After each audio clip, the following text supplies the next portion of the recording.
Here are a few tips for anyone who is going to be building a stair stringer out of wood. And the most important tip is probably going to be to select straight lumber. This is straight lumber in both directions and with as few lumber defects as possible. I would also suggest getting lumber that is a little drier than wetter also, because lumber with high contents of moisture can shrink and create problems for your stairway. Next tip would be to avoid having large cracks at the end of the stair stringers. However, keep in mind that some of these cracks will be able to be removed when you lay out your stair stringers. And if you can, avoid using center cut lumber, because this lumber can warp and twist and deform into a variety of different directions that might not be good for your stairway as the lumber dries.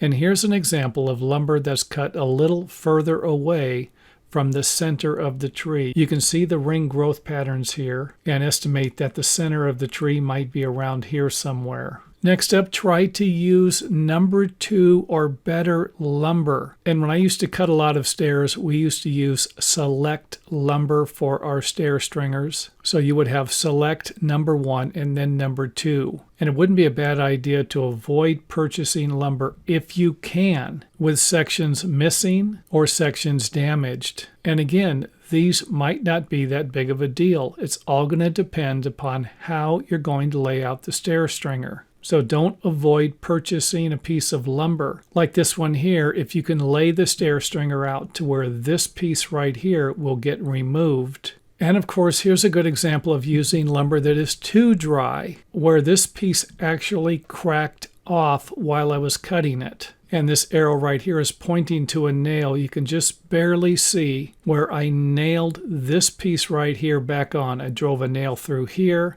and through here. And by now you're probably thinking that it's going to be practically impossible to select a good piece of lumber for your stair stringers. And I couldn't agree more. I've probably cut over 5,000 stair stringers and dealt with a variety of different problems and defects.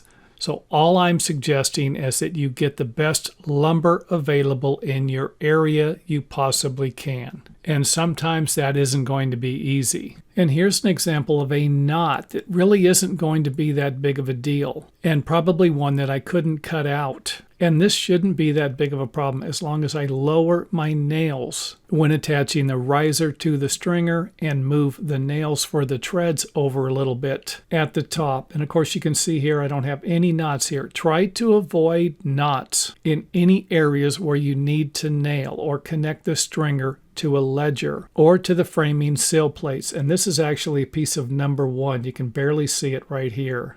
And the last thing I want to mention while you're laying out your stair stringers is to avoid any large knots in this area here. And if you can imagine, this is a 2x14. I have about 7.5 inches between the back of this cut here and the bottom of the stringer. And on a 2x12, I'm going to have 5.5 inches. A 2x10, I'm going to have 3.5 inches. And if I used a 2x10 here with 3.5 inch distance between the bottom of the stringer and this notch, then there's a good chance it will break over time. If you do have a situation like that, then try to position that stringer to where it won't be a problem.